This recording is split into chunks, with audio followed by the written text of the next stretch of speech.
You're not getting it. It's not clocking to you. It's not clocking to you that I'm Canada down. What's popping my pimples? Welcome back to Wallace Probably. If my YouTube analytics have made one thing clear, it's that a majority of you guys watching are Americans. Now, believe it or not, I do have a love for the American people. So much so that as a Canadian, I thought I'd let you in on some of my country's secrets, aka Canadian pop culture. But why am I doing this now? Well, pop star Tate McRae made an appearance in a commercial promoting Team USA in this year's Winter Olympics. However, this girl's Canadian! And thus, she received loads of backlash from her fellow Canadians. In response, she posted a picture of herself as a kid holding a Canadian flag with the text, "Y'all know I'm Canada down."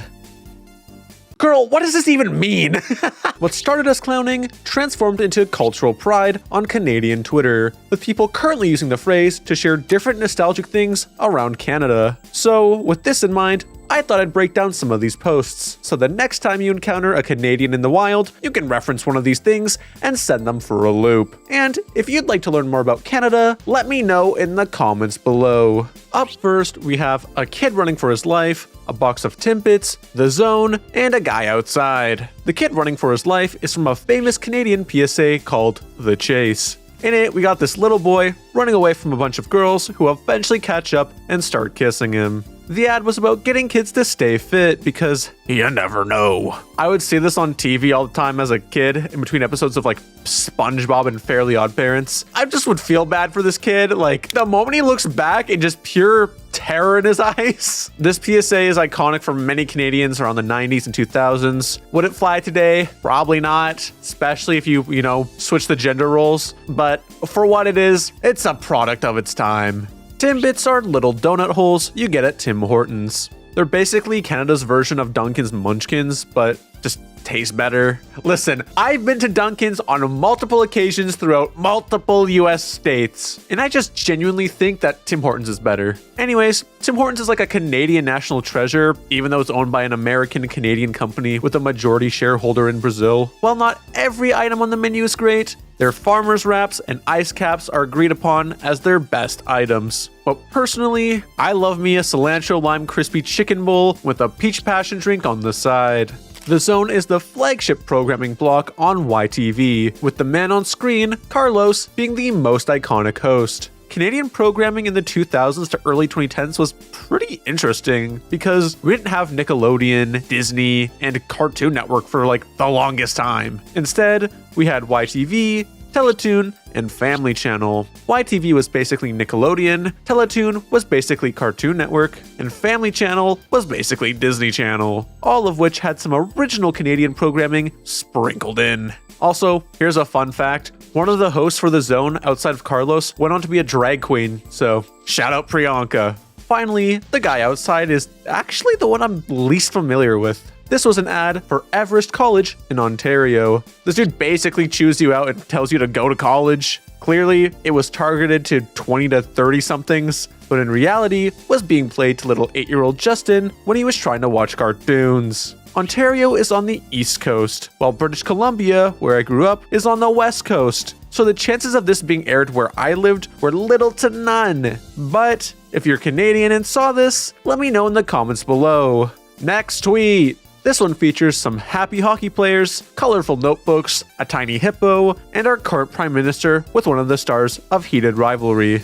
The happy hockey players come from the 2010 Vancouver Olympics, where Team Canada were in the grand finals against Team USA. The scores were tied in overtime, where Team Canada scored the winning goal. This single moment was seen, and I kid you not, as the most unifying moment for the country in the 21st century. Dude, I remember this game when I was like 9 years old, and like, it was all anybody talked about at school for the next week. It was the most patriotic I had ever felt for my country.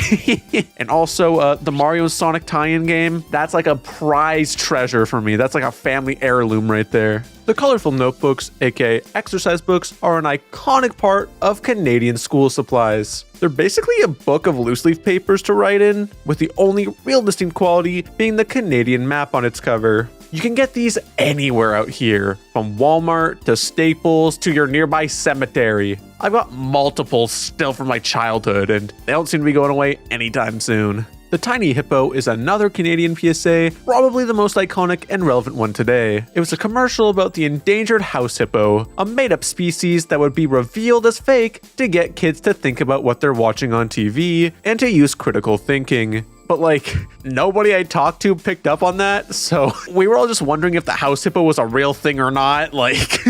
Oh, it's so stupid. I think this PSA is relevant now more than ever, though its message could definitely be executed much better. And then we got Heated Rivalry. This is for sure the most modern thing in this video, so I don't feel like I really need to explain all that much. Basically, Heated Rivalry is Canada's most recent cultural export. A gay sports romance that features a lot of sex and very little hockey. In this photo, we have Mark Carney, the current Canadian Prime Minister, with the show star Hudson Williams. Mark Carney actually had a pretty funny bit after this photo shoot, and I wasn't ready for a Prime Minister to be such a jokester. I'm a politician. I'm not above taking credit for the Canadian funding that helped you share this story with the world. I might not have been here when the decision was made, but I'm here now, so. I haven't watched the show yet, but I feel like I need at least like 3 inhalers with all the heavy breathing I'll be doing if I watch it, so shout out gay hockey. Next tweet. Here we have Zellers, some kind of chocolate bar, Justin Bieber, and poutine. Zellers was basically Canadian Target. It was always kind of overpriced when I was growing up, so me and my family didn't go all that often. It would eventually shut down as the real Target would come to Canada, just to dip out a couple years later, leaving us Target and Zellersless. I remember distinctly getting both Mario Kart Double Dash and Sonic Heroes for the GameCube at Zellers when I was a little kid, with Heroes being the first Sonic game I ever owned. So shout out Zellers, and thank you for your service, though there still may be like a Zellers or 2 left in Canada, I'm not too sure. The chocolate bar is actually an amazing Canadian treat known as the Nanaimo bar, named after the town on Vancouver Island where it was invented. I recommend any of you watching to make some of these, as you don't even need to bake them. This snack consists of a coconut crumb base, custard in the middle, and chocolate ganache on top. They're super easy to make, taste incredible, and are great for parties. Famous pop star Justin Bieber pays a lot of respect to Canada, something not very common with a lot of our big pop stars. They look great. Funnily enough, he had a Tim Hortons collab where the Timbits were titled Tim Biebs. He grew up in Ontario, the same province to give us The Weeknd and Kendrick Lamar's favorite punching bag. Meanwhile, in BC, we got Carly Rae Jepsen, Nardwuar, and Baby No Money. Whether that last one is a good or bad thing is up to you. I saw him in concert a few years back, so I couldn't even judge if I wanted to. Poutine is, of course, the most well-known Canadian delicacy. Last year, I spent the summer in Chicago with Chow Mix, and we threw a Canada Day party, basically Canada's 4th of July. And at said party, we made poutine. Everybody loved it, and it's even more simple to make than a Nanaimo bar. It's basically just fries, gravy, and cheese curds, though I use goat cheese instead because for some reason that's the only cheese that doesn't bother my stomach. I love my lactose intolerance. Up next, we got Canadian cartoons. Here we have Stoked, Total Drama Island, and 16. These are some of the only great Canadian cartoons. We got a handful of good ones and a lot of stinkers, but these three are bangers. I'm gonna cover these in a different order and you'll get why. 16 is a show where a bunch of teenagers hang out at the mall and get into all sorts of hijinks. My parents wouldn't let me watch it as a kid because they thought I had to be 16. Revisiting it as an adult though,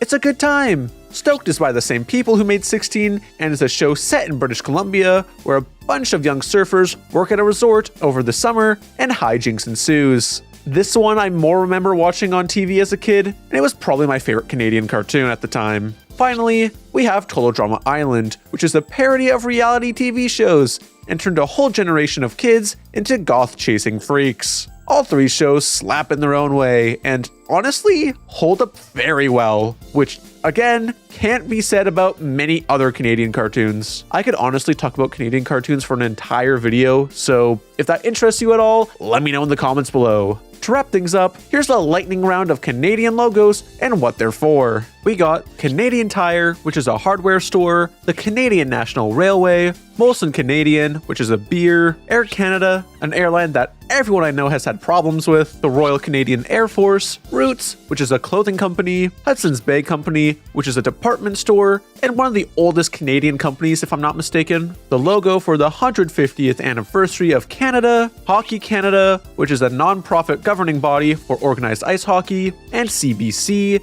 aka the Canadian Broadcasting Corporation, which is responsible for a lot of our entertainment. It was also a TV channel that would air Pixar movies every now and then, and that's why I watched Toy Story for the first time. There are so many more Canadian things that I could cover from this trend, but I don't want to bore you. Thank you, Tate McRae, for creating this trend unintentionally. I hope this does wonders for your PR. Okay, bye.